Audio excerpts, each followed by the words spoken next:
Hello, what is up mga ma'am, sir, ma'am? Ako po si Ralph C. Fra, isang visual artist from Manila, Philippines. And today we are going to unbox and review the McFarlane Toys na superpowers na action figures. So meron tayong 1, 2, 3, 4, 5, 6, 7, 8, 9 na superpowers na action figures. Itong tatlo dito, si Batman, yung black and white na accent edition. So Batman, Superman, and Wonder Woman. This is from the McFarlane Toys Superpower na Batman, Superman, and Wonder Woman Black and White Accent Edition. So ito yung box niya. You have the gold logos here in the front. Tapos limited siya to 5,100 pieces. 5,100 pieces. Yan. Ano nga bang card to? May card to sa loob eh. Wala nga. Try natin. Tapos ito yung likod ng box, very cool artwork na black and white. Tapos yung mga logos nila, yun lang yung colored.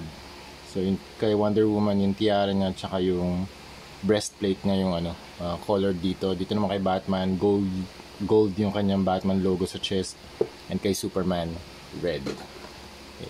Tapos yung mga regular na natin, na mga action figures, dito siya sa cards, yung mga retro cards. Ito yung likod ng card, superpowers, collect them all. So we have Superman, Darkseid. Ito yung mga action figures na pwede nyo makollect. And we also have the Batmobile and the Bug. Ito yung the Bug, super laki. Astig tong the Bug. Mamaya review din natin to. Gusto ko tong action or vehicle na to. And also itong Batmobile, super cool. Yan. Meron din tayo yan, dalawang vehicles, tapos siyam na action figures. So start tayo dito kay Sinestro. So meron tayong 9 action figures that stand around. Itong mga superpowers na to, yung height niya, teka, simulan natin dito kay Batman. Around 4.5 inches. Dito kay Blue Beetle, around 4.5 din. So yun yung range ng kanyang size. 4.5 inch tall na mga action figures. So very cool kasi yung proportion niya is a lot smaller than Marvel Legends and McFarlane Toys. McFarlane Toys kasi 7 inches tall. Dito sa set, meron tayong Sinestro. We have Sinestro, Blue Beetle, Batman, Superman, The Flash, Batman Flashpoint version. Tapos yung black and white na accent edition na Batman, Wonder Woman, and Superman. Okay, start muna tayo sa articulation. Yung articulation niya basic lang. So you have the head can turn 360. Tapos yung arms can also turn 360 din. Wala siyang rotation or bicep. Wala siyang elbow na articulation. So 1, 2, 3, 4, 5, 6, 7. 7 points ng articulation. So meron lang din dito sa kanya legs, up and down. Tapos dito sa kanyang knees. So yun yung articulation ng lahat ng mga superpowers na mga action figures. Super cool kasi retro talaga yung look niya at saka yung proportion niya. And I also remember itong mga gantong klaseng cape ni Batman. Yung sa Kenner, merong mga wire dito sa neck para ma-attach mo yung cape. Yan. Super cool, super retro. I also miss this kind of cape, yung retro na pagkakagawa talaga. So it's very nice. So start tayo dito kay Sinestro. Si Sinestro lang yung may accessory. Yung iba wala na. Astig nitong lamp na hawak na, the yellow lamp. Yung skin niya is pink purple. Tapos yung kanyang body or yung suit ay black. And may mga design accents din dito sa iba, sa kanyang collar at the chest na parang sharp na mga triangles. Tapos dito meron siyang belt and arm guards, black suit, and blue boots. Okay, this is the front. Okay naman yung face sculpt niya.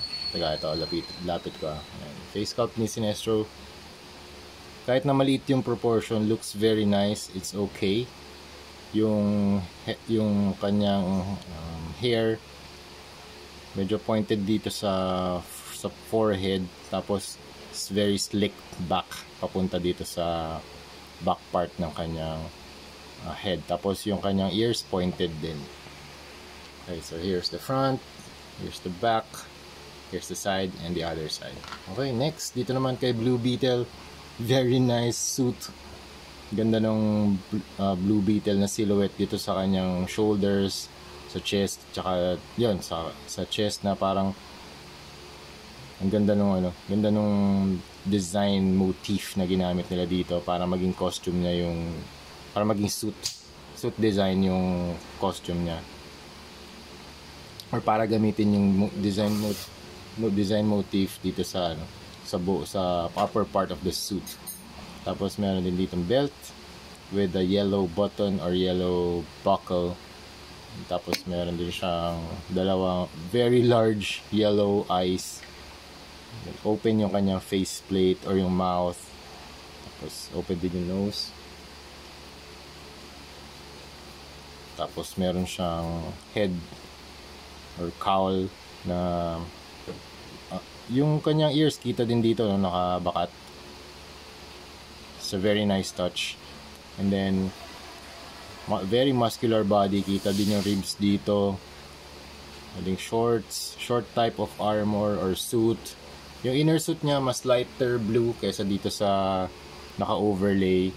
Then meron din siyang gloves and boots na meron mga black na stripes. Okay, dito naman kay Batman. Very cool stance or pose. Medyo naka-curve yung kanyang arms dito. Very muscular. Very top heavy. Meron siyang ab muscles 1, 2, 3, 4. And then may ribs din. Rib muscles. You have the biceps. Tapos ito yung likod. Meron din siyang utility belt. Ang dami niyang pouch dun sa utility belt niya. Also, ito yung kanyang brief type of suit. And meron din siyang gloves or gauntlet na merong pointed part na 1, 2, 3 pieces on each side. Okay. Tapos yung kanyang face, white eyes, very pronounced eyebrows, very pointed na nose, pointed din yung kanyang chin, and pointed ears. So yung color niya pala light gray, black, and dark blue. Tapos ito kanyang belt parang nasa earth tan, hindi siya gold. Okay. Next, Superman.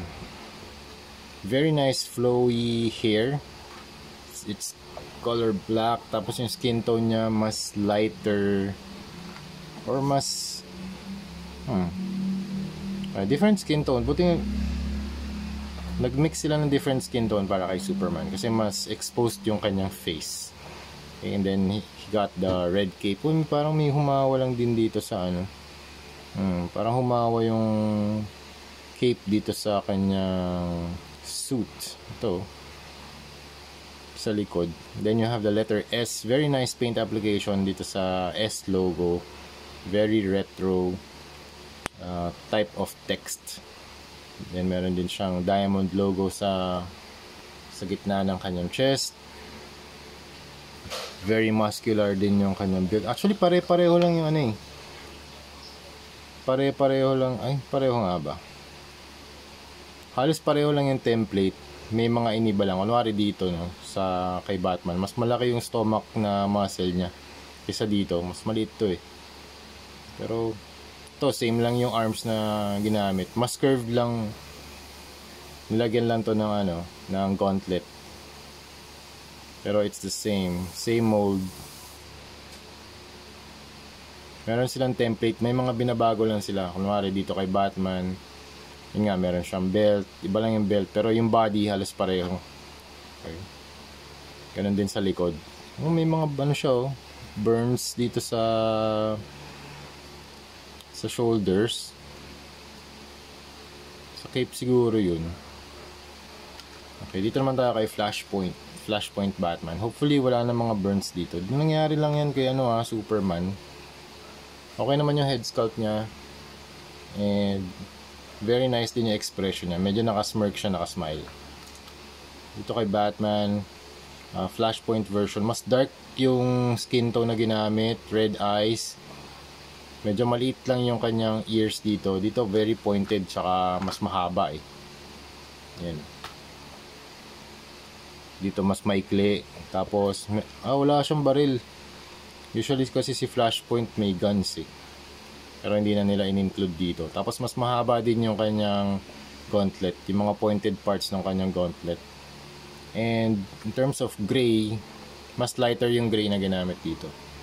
Tapos yung belt niya, red-orange. Na meron mga straps all around the thighs. And meron siyang pouch din dito. Extra pouch 1 and 2. Other than that, parehong-pareho lang yung kanyang sculpt. And also yung logo, Flashpoint logo. Okay, The Flash. Si The Flash naman, very unique. Ito, unique yung niya. Unique yung body niya. Wala siyang kapareho. Pati si Blue Beetle eh. Iba eh. Yung kay Flash naman, very nice cowl. Ganda ng kanyang ear design na lightning logo. Lightning logo din dito sa kanyang chest. And yung kanyang paint application, ang ginamit dito ay very dark red na plastic. And yellow ochre yung ginamit dito na plastic. Pero maganda yung gold paint na in-apply nila dito sa chest and sa kamay, sa gauntlet. White yung eyes niya, tapos yung skin tone niya halos pareho nitong yung first na Batman na nireview natin. Okay? So dito naman, ito na yung mga black and white editions.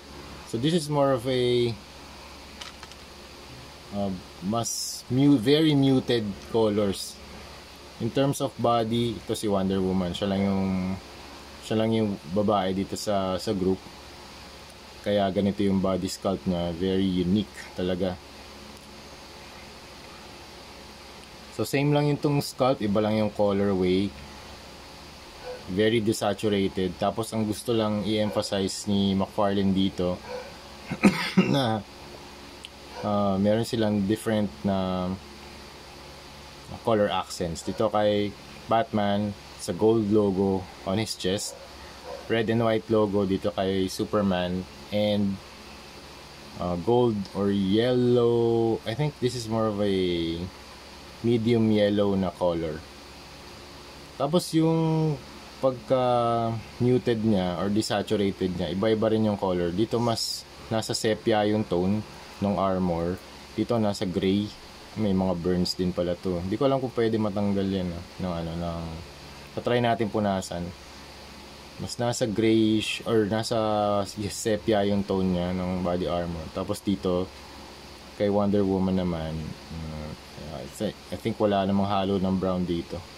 Very nice armor design ni Wonder Woman. So you have the very flowy hair at the back, very long hair. Hindi ko alam kung natatanggal. I think pwede rin matanggal yung cape niya. May hindrance nga ba? May hindrance lang sa articulation. Pero may burn din. Ayun nagkakaroon ng mga burns. Hindi ko alam kung, I think sa cape to. O kaya sa heat sa loob ng box. Hindi ko alam paano ito nangyayari. Yan Baka pwede yan mapunasan. Okay? Tapos subukan natin tanggalin mamaya. Tapos yung kanyang bodysuit or yung armor, may mga lines. Tapos meron din siyang belt. And then you have the shorts. May mga nakalagay lang dito, UKCA. Ganon din yung articulation, same lang. Tapos ang ganda ng boots niya. You have the diamond here, tapos merong X. And then taper, line na nagtitaper from the legs to the foot, to the feet. Here's the back. Here's the front. Here's this other side. Okay. So yun muna yung mga na-review natin. So we have Wonder Woman, Superman, The Flash, Batman Flashpoint, tapos Batman and Superman, and we also have Batman na black and white edition, Blue Beetle, and Sinestro. So yan, we have 9. And next naman natin sa next video,